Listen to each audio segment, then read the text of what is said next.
Friends, welcome to Vanishree study. हमारी current affairs की series चल रही है। ये करंट अफेयर्स हमारे उत्तराखंड अपर पीसीएस एग्जाम के लिए काफ़ी इंपॉर्टेंट है। हम लोग नेशनल न्यूज़ कर रहे थे। देखिए, नेशनल न्यूज़ में हम जो टॉपिक अभी कवर कर चुके हैं, हम लास्ट लेक्चर में हमने कवर किया था, चुनावी बॉन्ड किया था, मुफ्त बिजली योजना किया था, और उत्तराखंड में समान नागरिक संहिता विधेयक किया था, और भारत रत्न किया था। इसमें भारत रत्न और उत्तराखंड वाला जो है काफ़ी इंपॉर्टेंट है। चलिए, आज हम जो टॉपिक कवर करेंगे वो कवर करेंगे श्री राम जन्मभूमि मंदिर में प्राण प्रतिष्ठा समारोह। देखिए, ये टॉपिक काफ़ी इंपॉर्टेंट है और ये आपने पूरा ही आर्टिकल पढ़ना है। चलिए स्टार्ट करते हैं। देखिए, इसमें क्या है कि जो प्रधानमंत्री नरेंद्र मोदी जी ने लोकसभा में न्यास के गठन की जो इसकी घोषणा की थी वो 5 फरवरी 2020 में की थी, और 5 अगस्त 2020 को इसकी आधारशिला रखी थी। थोड़ा डेट आपको याद रखना चाहिए, क्योंकि कई बार ये लोग डेट भी पूछ लेते हैं। ठीक है, अब हम सबको पता है कि 22 जनवरी 2024 को जो है प्रधानमंत्री नरेंद्र मोदी जी ने अयोध्या में श्री राम जन्मभूमि मंदिर में भगवान श्री राम की जो है बाल रूप विग्रह की जो है प्राण प्रतिष्ठा की थी। यहाँ इंपॉर्टेंट पॉइंट, एक तो आपने डेट याद रखनी है 22 जनवरी 2024। अब आपने ये याद रखना है कि ये कौन से रूप की, तो बाल रूप विग्रह की। ठीक है, आपने ये भी पॉइंट याद रखना है।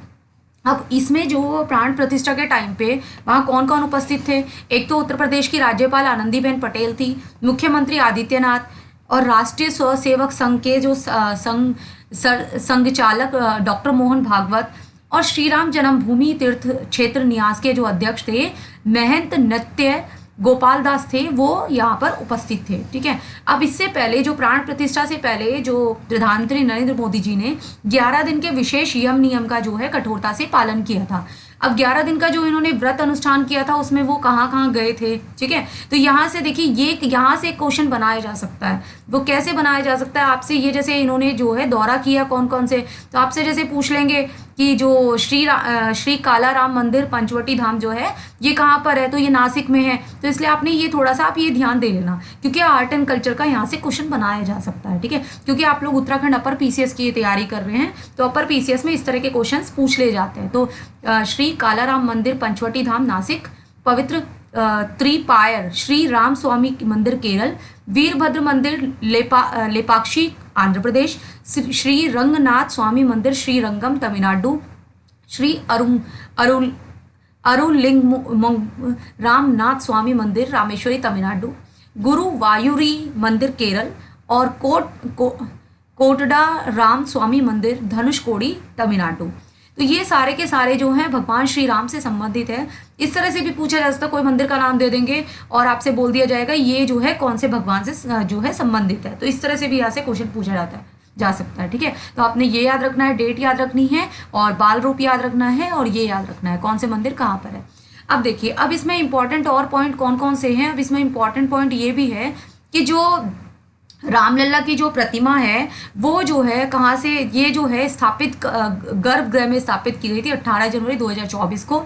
ठीक है, और इसकी प्राण प्रतिष्ठा हमने पढ़ा है 22 जनवरी 2024 को हुई थी। अब ये इंपॉर्टेंट है कि जो इसकी जो इसकी प्रतिमा का जो ये जो है इसमें ये जो शिला है, कृष्ण शिला पत्थर जो है यूज़ किया गया काले ग्रेनाइट का, ये जो है कहाँ से निर्माण में कहाँ से लाए गए, ये कर्नाटक से लाए गए। ये पॉइंट इंपॉर्टेंट है। तो ये कितने साल पुराना है, 2.5 अरब वर्ष पुराना जो है कृष्ण शिला पत्थर जो है उसका प्रयोग किया गया है। ये कहाँ से लाया गया, कर्नाटक से लाया गया काले ग्रेनाइट का। तो ये पॉइंट इंपॉर्टेंट है। ठीक है, अब यहाँ से इसमें ये भी ध्यान देना है कि इसकी ऊंचाई कितनी है। ये कई बार देखिए यूपी पीसीएस में इस तरह के क्वेश्चन पूछ लिया जाता है, तो यूपी में पूछे जा सकते हैं, तो इसका मतलब उत्तराखंड में पूछने की संभावनाएं हैं। क्या पता पूछ लिया जाए, आपने पूरा आर्टिकल पढ़ लिया है और आपने ये सब नहीं पढ़ा है, थोड़ा आपको पता नहीं है और यही पूछ लिया है, तो इसलिए आप थोड़ा सा ये भी ध्यान दीजिए कि मूर्ति की ऊंचाई कितनी है। 4.24 फीट जो है मूर्ति की ऊंचाई है, आप थोड़ा सा याद रखिएगा। ठीक है, अब 5 वर्ष की आयु के जो श्री रामलला को खड़ी मुद्रा में दर्शाया गया है। अब इसमें क्या है कि कमल के फूल के आकार के आधार पर खड़ी हुई मुद्रा में दर्शाया गया। ठीक है, अब दोनों तरफ जो है भगवान विष्णु के 10 अवतार। अब भगवान विष्णु के 10 अवतार मोस्टली सभी को पता है, मत्स्य है, कूर्म है, वराह है, नृसिंह है, वामन है, परशुराम है, राम है, कृष्ण है, बुद्ध है, कल्कि है। ठीक है, ऊपरी हिस्से में सूर्य भगवान दोनों तरफ जो दोनों तरफ के गोलाकार हिस्से में स्वास्तिक, ओम, चक्र, गदा आदि प्रदर्शित किए गए हैं, और निचले हिस्से में क्या है, हनुमान जी, और दूसरी तरफ गरुड़ जी की जो है गरुड़ जी को दर्शाया गया है।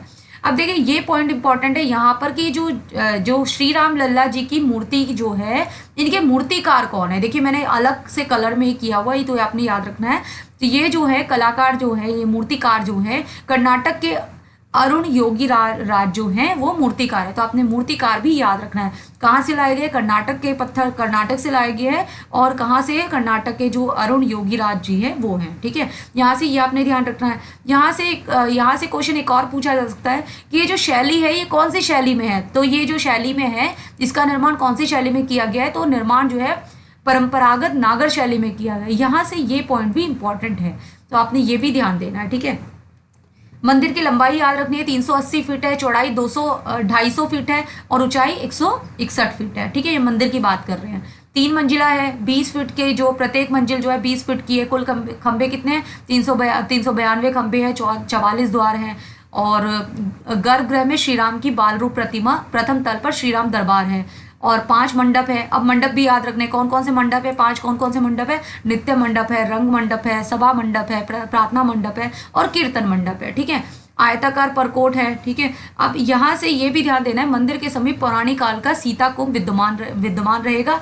और ये जो है मंदिर परिसर में प्रस्तावित अन्य मंदिर जो है महर्षि वाल्मीकि, महर्षि वशिष्ठ, महर्षि विश्वामित्र, महर्षि अगस्त्य और निषाद राज, माता शबरी एवं ऋषि पत्नी देवी अहिल्या को समर्पित है। अच्छा, यहाँ से एक और पॉइंट काफी इंपॉर्टेंट है कि ये जो मंदिर के निर्माण में लोहे का प्रयोग नहीं किया गया है। देखिए यहाँ से ये काफी इंपॉर्टेंट पॉइंट है, तो आपसे ये बोल दिया जाएगा कौन सी जो धातु है उनका प्रयोग नहीं किया गया है। तो अगर इस तरह से क्वेश्चन पूछा जाता है तो आपने ध्यान देना लोहे का प्रयोग नहीं किया गया है, तो आपने ये भी ध्यान देना। ठीक है, अब निर्माण में पत्थर, लकड़ी, जो पीतल सहित जो है सभी सामग्री देश के अलग अलग जगह से लाई गई है। एक बार ये भी देख लेते हैं कहाँ कहाँ से क्या क्या लाया गया है, क्योंकि पूछा जा सकता है। एक बार गुलाबी रंग का जो बलवा पत्थर है वो राजस्थान से है, टीक की लकड़ी जो है महाराष्ट्र से है, तेलंगाना और कर्नाटक से ग्रेनाइट के पत्थर है। ठीक है, और बार्सवेयर उत्तर प्रदेश से, जबकि 42 घंटियां जो हैं वो तमिलनाडु से लाई गई है। हस्तशिल्प वाले लकड़ी के दरवाजे हैदराबाद तेलंगाना से लाए गए हैं। ठीक है, अब यहाँ से ये एक और पॉइंट इंपॉर्टेंट है कि जो श्री राम जन्मभूमि मंदिर के मुख्य स्थापति जो चीफ आर्किटेक्चर है वो कौन है, तो ये भी आपने ध्यान देना है। ये है चंद्रकांत सोमपुरा।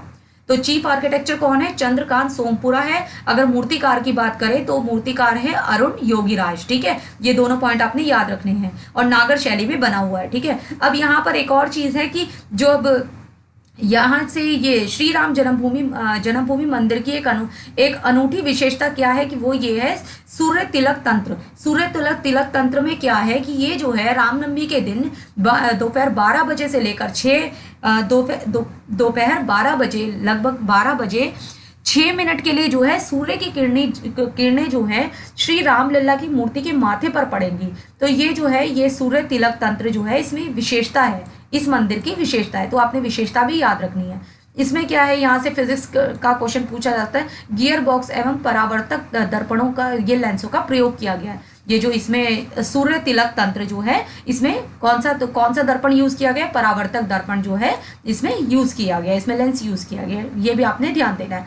अब इसमें क्या है, ये अब आपसे ये पूछा जा सकता है कि जो ये सूर्य तिलक तंत्र है ये किसने डिजाइन किया, तो ये सूर्य तिलक तंत्र किसने डिजाइन किया, CSIR जो है रुड़की ने ये जो है डिजाइन किया है। ये हमारे उत्तराखंड में ही बना है, ये तंत्र की ये डिजाइन हमारे उत्तराखंड में ही बना है, तो ये काफी इंपॉर्टेंट है ये भी। ठीक है, तो आपने ये भी ध्यान देना है। CSIR केंद्रीय भवन अनुसंधान संस्थान रुड़की ने इसको बनाया है। ठीक है, अब जितने इंपॉर्टेंट पॉइंट थे हमने सारे देख लिए। ये आर्टिकल काफी इंपॉर्टेंट है, और अब इसमें एक चीज और आपने ध्यान देनी कि जहां पर जो है विभिन्न राज्यों के जो वाद्य यंत्रों की मंगल ध्वनि है वो भी जो है यूज की गई। तो देखिए आपने ये ध्यान देना है कि यहाँ पर जो है आपसे इस तरह से पूछा जा सकता है, ये आर्ट एंड कल्चर में क्वेश्चन बनाया जा सकता है। यहाँ राज्य दे दी जाएंगे 3-4 दे दिए, उनके बाद यंत्र आप मिलान करो या सही है गलत है। तो इस तरह से उत्तर प्रदेश का आपने याद रखना है पखावज, बांसुरी, ढोलक। कर्नाटक वीणा है, पंजाब का अलगोजा है, महाराष्ट्र का सुंदरी है,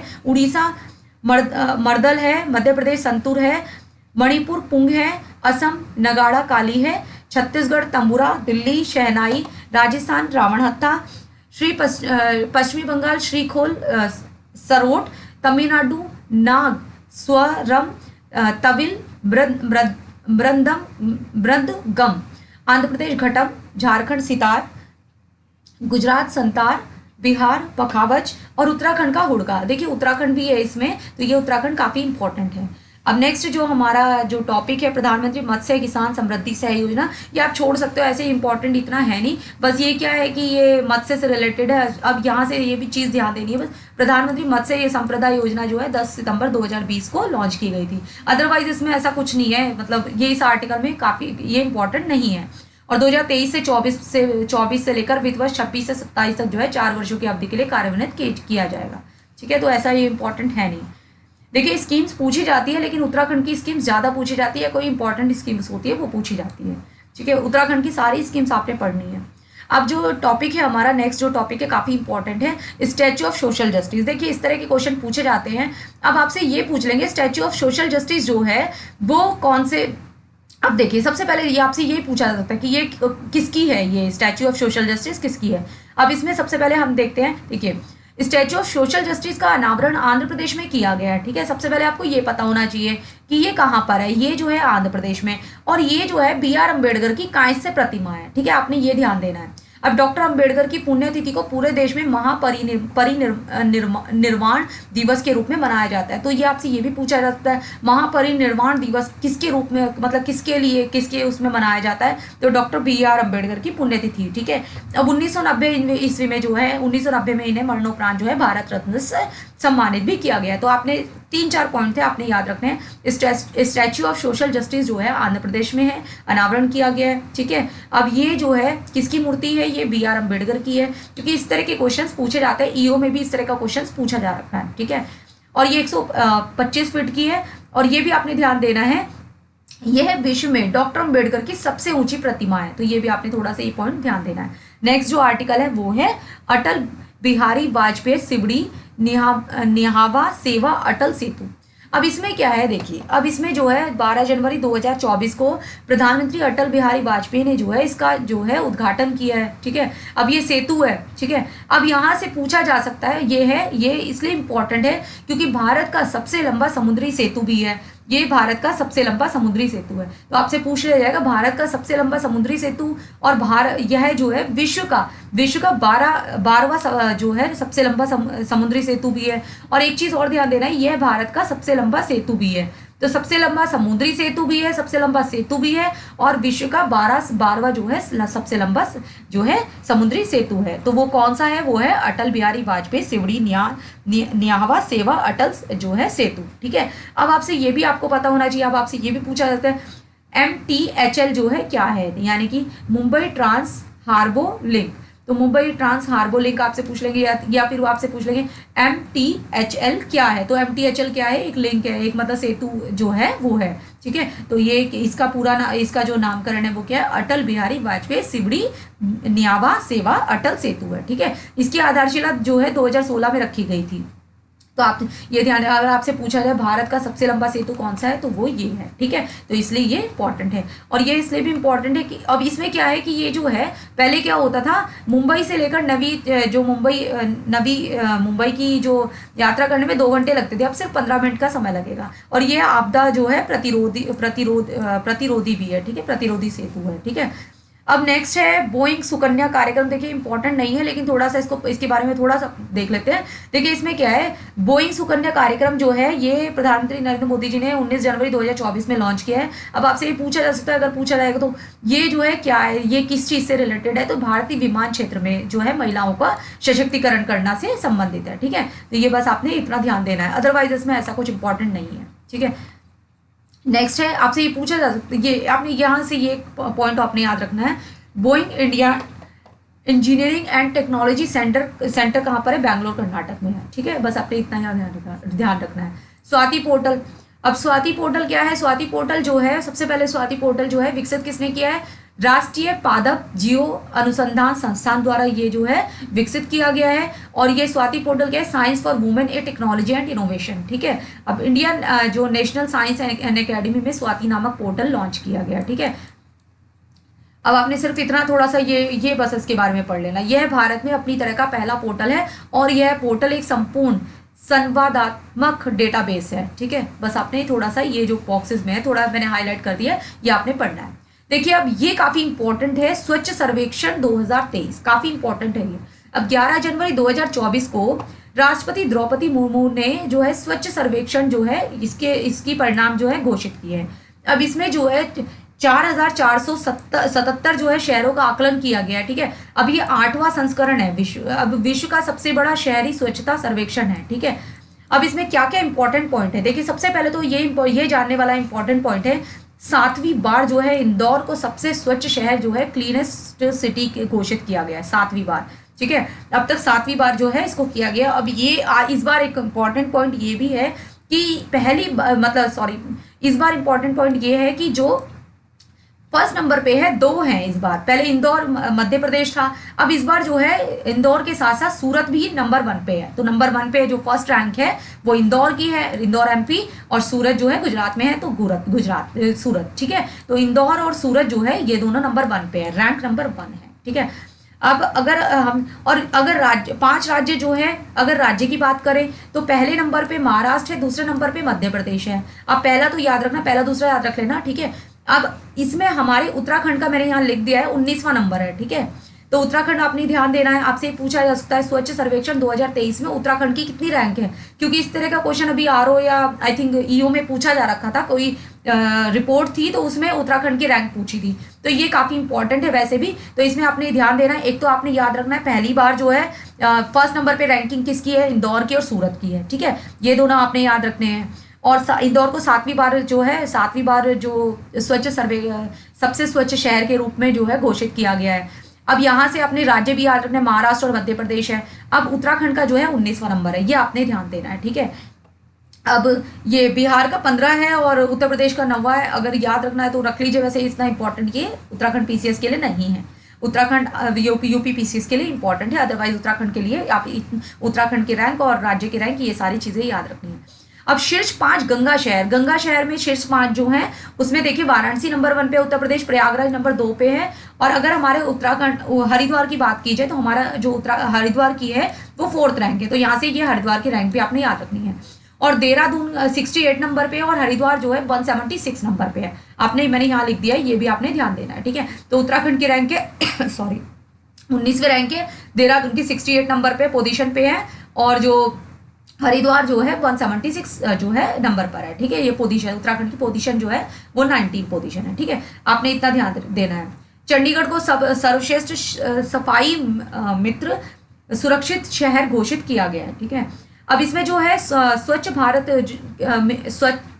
भारत मिशन के गीत भी थोड़ा सा आप देख लेना, नया संकल्प है, नया प्रकल्प है, ठीक है। और इसके गायक जो है वो है कैलाश खेर, ठीक है। इसके कैलाश खेर जो है इसके गायक हैं, ठीक है। तो आपने ये ध्यान देना है, 19वीं रैंक है, ठीक है। और जो है इंदौर और सूरत जो है नंबर 1 पे है, उनकी फर्स्ट रैंक है। अब PM जन मन, ठीक है। अब इसमें इतना इंपॉर्टेंट है नहीं है, लेकिन आपने कुछ चीज़ें इसमें ध्यान देनी है। देखिए अब इसमें क्या इंपॉर्टेंट आपने ध्यान देना है, एक तो आपने ये ध्यान देना है जनजातीय गौरव दिवस जो है वो 15 नवंबर को जो है मनाया जाता है, ठीक है। अब इसमें अदरवाइज इसमें ऐसा कुछ इंपॉर्टेंट करना है नहीं, तो ये आप छोड़ सकते हो, ठीक है। अब नेक्स्ट है नमो ड्रोन दीदी योजना। अब नमो ड्रोन दीदी योजना जो है ये जो है प्रधानमंत्री नरेंद्र मोदी ने ये लॉन्च की है, और ये केंद्रीय क्षेत्रीय योजना है। अब ये जो योजना है 15 अगस्त 2023 को जो है 77वें स्वतंत्रता दिवस के अवसर पर जो है अपने संबोधन में ड्रोन दीदी योजना की घोषणा की थी। अदरवाइज इसमें भी ऐसा कोई इंपॉर्टेंट है नहीं, पर थोड़ा सा देख लेना। ये 15,000 जो है चयनित महिला स्वयं जो सहायता समूह है SHG जो है उनको ड्रोन प्रदान किए जाएंगे, ठीक है। ये कृषि उद्देश्य, किसानों के कृषि उद्देश्यों के लिए किराए पर दिया जाएगा, ठीक है, ड्रोनों को। तो ये ऐसे मतलब ये मेंस में थोड़ा पूछा जा सकता है, आप यूज़ कर सकते हो मेंस में इसको। अदरवाइज प्री में बस थोड़ा देख लेना, अगर ये पॉइंट आपने देखना है तो ये आप देख सकते हो, ठीक है। अदरवाइज ऐसा इसमें इंपॉर्टेंट कुछ है नहीं। और ये आप थोड़ा सा ध्यान देना, भारत जो है उर्वरकों का दूसरा सबसे बड़ा उत्पादक है, यहाँ से ये पॉइंट आप थोड़ा सा याद रख लेना, ठीक है। अब नेक्स्ट जो है 5 राज्यों में विधानसभा चुनाव, ये आप छोड़ देना, ये बिल्कुल भी इंपॉर्टेंट नहीं है, लेकिन यहाँ से बस आपने ये ध्यान देना है यहाँ से क्वेश्चन कैसा पूछा जा सकता है कि आपसे जो ये 5 राज्य या कुछ भी है आप साइड में दे देंगे और आपने इसकी विधानसभा की सीटें दे देंगे, आपने मिलान करनी है कि कौन कौन सी कितनी सीटें हैं। इस तरह का पूछा जा रखा है पहले भी क्वेश्चन, तो आपने याद रखना है। छत्तीसगढ़ में विधानसभा की 90 सीटें हैं, ठीक है। अब ये आपने ध्यान देना है, मध्य प्रदेश की 230 सीटें हैं विधानसभा की, और अगर मिजोरम की बात करें 40 सीटें हैं विधानसभा की, राजस्थान की 200 सीटें हैं विधानसभा की, और तेलंगाना की 119 सीटें। यहाँ से बस आपने इतना ही ध्यान देना है, क्योंकि इस तरह का क्वेश्चन पॉलिटी के उसमें पूछ लिया जाता है कि आपसे दे देंगे, राज्य दे देंगे और विधानसभा की सीटें या फिर लोकसभा की सीटें दे देते हैं और आपसे मिलान करने के लिए बोल दिया जाता है। तो बस आपने इतना ध्यान इसमें देख लेना, ठीक है। अब आर्टिकल 370 पर सर्वोच्च न्यायालय का एक ऐतिहासिक निर्णय आया है। सर्वोच्च न्यायालय ने क्या बोला है, संविधान के अनुच्छेद 370 और आर्टिकल 335A को निरस्त करने का जो निर्णय को वैध ठहराया। देखिए इसमें वैसे कोई इंपॉर्टेंट है नहीं, आप इसको, क्योंकि ये पहले मतलब इंपॉर्टेंट था लेकिन अब ये निरस्त हो चुका है और इसमें ऐसे कोई इंपॉर्टेंट है नहीं वैसे इस वाले आर्टिकल में अभी फिलहाल के लिए, ठीक है, प्री के पॉइंट ऑफ व्यू से, ठीक है। अब मेरा युवा भारत, अब इसमें सिर्फ एक ही पॉइंट इंपॉर्टेंट है, मेरा युवा भारत में देखिए स्वतंत्रता की 75वीं वर्षगांठ से लेकर 100वीं वर्षगांठ तक 25 वर्ष की अवधि को अमृतकाल की संज्ञा दी गई है। तो आपसे अमृतकाल की संज्ञा कौन से उसमें दी गई है, तो आपने ध्यान देना है 25 वर्ष की वर्षगांठ से लेकर 100वीं वर्षगांठ को 25 वर्षीय अवधि को अमृतकाल की संज्ञा दी गई है, ठीक है। तो इतना ही याद रखना है। अब इसमें ऐसा कुछ इंपॉर्टेंट और भी है नहीं, ये थोड़ा सा मैंने लगा दिया है, आप देख लें। हाँ, यहाँ से एक पॉइंट ये इंपॉर्टेंट है, राष्ट्रीय एकता दिवस। राष्ट्रीय एकता दिवस कब मनाया जाता है, 31 अक्टूबर को मनाया जाता है। देखिए जब भी आप कोई आर्टिकल पढ़ते हो वहां से स्टैटिक पोर्शन को आप अच्छे से याद रख लिया कीजिए, ऐसा नहीं कि करंट वाला ही, वहां से स्टैटिक भी पूछा जा सकता है, तो आपने ये पॉइंट थोड़ा सा याद रखना। अब मेरा युवा भारत जो है एक फिजिटल जो मंच है, फिजिटल का मतलब होता है फिजिकल प्लस डिजिटल, ठीक है। अब आज़ादी के अमृत महोत्सव का समापन। अब इसमें 3 ही पॉइंट इंपॉर्टेंट है, वो क्या इंपॉर्टेंट है, एक तो आपने याद रखना है जनजातीय गौरव दिवस। जनजातीय गौरव दिवस की मनाने की घोषणा कब की गई है, 15 नवंबर। फिर वीर बाल दिवस कब मनाने की घोषणा कब की गई है, 26 दिसंबर। और विभीषिका स्मृति दिवस जो है 14 अगस्त। तो आपने तीनों दिवस याद रखना है, क्योंकि दिवस वाले क्वेश्चन पूछे जाते हैं, ठीक है। तो आप ये थोड़ा सा ये ध्यान दे लेना, ठीक है। अदरवाइज और कोई इंपॉर्टेंट इसमें है नहीं। अब यहाँ से ये टॉपिक काफी इंपॉर्टेंट है। देखिए अब इसमें क्या है, भारत की पहली रैपिड रेल सेवा जो है कौन सी है, भारत की पहली रैपिड रेल सेवा जो है नमो भारत ट्रेन है, ठीक है। अब इसमें क्या है, नमो भारत ट्रेन जो है 8 RRTS जो गलियारा है, ठीक है। अब इसमें क्या है, भारत की पहली रैपिड रेल सेवा जो है नमो भारत ट्रेन को राष्ट्र को समर्पित किया गया है। अब इसमें कहाँ से कहाँ तक, दिल्ली से मेरठ, ठीक है। अब दिल्ली से मेरठ तक की दूरी 1 घंटे से भी कम में तय कर दी जाएगी। तो पहले कितना, ये जो है ये लंबाई इसकी कितनी है, 82.15 किलोमीटर, ठीक है। यहाँ से आपसे सिर्फ इतना ही क्वेश्चन पूछा जा सकता है कि भारत की पहली रैपिड रेल सेवा जो है कौन सी है, तो नमो भारत ट्रेन है, ठीक है। अब ये आप थोड़ा सा ये देख लेना, इनका जो ये है कहाँ से कहाँ तक एक बार पढ़ लेना। कई बार यूपी PCS में इस तरह के क्वेश्चन पूछ ले जाते हैं कि कौन कौन से गलियारे से जाएगी, तो वो आपसे दे देंगे कि वो, और आपसे बोल दिया जाता है कि कौन कौन से हैं। तो आप थोड़ा सा ये देख लेना, क्योंकि यूपी PCS में पूछा जाता है, क्या पता उत्तराखंड में भी पूछ लिया जाता है, तो आप थोड़ा सा देख लेना, ठीक है। नेक्स्ट है जो गांगे डॉल्फिन है, जो ये उत्तर प्रदेश का जलीय जीव जो है, ठीक है। अब क्या है कि इसमें देखिए सबसे पहले जो है गंगे जो डॉल्फिन है, इसका जो वैज्ञानिक नाम है आप ये थोड़ा देख लेना, ये है प्लेटनिस्टा गैंगेटिका, ठीक है। अब इसमें अब हमें पता है कि गंगे जो डॉल्फिन है विश्व की मीठे पानी में पाए जाने वाली 4 डॉल्फिन प्रजातियों में से एक है, ठीक है। अब 3 मीठे पानी में डॉल्फिन जो है, एक तो चीन के यांगतेज नदी में पाई जाने वाली बैजी डॉल्फिन, सिंधु नदी में पाई जाने वाली भूजन डॉल्फिन, और अमेजन नदी में पाई जाने वाली बोटो डॉल्फिन, ठीक है। अब यहाँ से ये इंपॉर्टेंट ये है कि देखिए उत्तर प्रदेश ने क्या किया, इसको जलीय जीव के रूप में मान्यता दी है। आपसे ये पूछ लेंगे कि कौन सी सरकार ने जलीय जीव के रूप में इसे मान्यता दी है, तो ये उत्तर प्रदेश सरकार ने दी है, ठीक है। और असम सरकार का ये राज्य का जलीय पशु भी है, ठीक है। और सिंधु नदी की और पंजाब का जो है सिंधु नदी की डॉल्फिन जो है वो राज्य का जलीय पशु है, और उत्तर प्रदेश की तो ये जो राज्य मछली है वो चितला है, ठीक है। अब यहाँ से ये आपने बस ये ध्यान दे रहा है कि आपसे यहाँ पूछ लेंगे।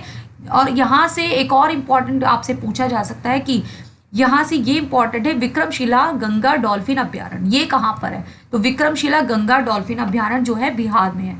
बिहार। और जो पीपीएससी की प्रिपरेशन करते हैं उनसे तो डायरेक्ट पूछ लिया था बिहार के कौन से जिले में है, ठीक है। तो बस आपने याद रखना है बिहार में है। और आपसे ये भी एक पॉइंट आपने ये भी याद रखना है, राष्ट्रीय डॉल्फिन दिवस जो है कब मनाया जाता है। तो ये राष्ट्रीय डॉल्फिन दिवस जो है 5 अक्टूबर को मनाया जाता है। और प्रोजेक्ट डॉल्फिन की जो घोषणा की गई थी 15 अगस्त 2020 में की गई थी। तो आज हम इतना ही देखते हैं। अब हम नेक्स्ट लेक्चर में देखेंगे, और जो थोड़ा सा रह रहा है, इसके थोड़े से आर्टिकल हैं, 2-3 आर्टिकल और हैं, वो हम नेक्स्ट लेक्चर में देखेंगे। चलिए मिलते हैं नेक्स्ट लेक्चर में। Thank you.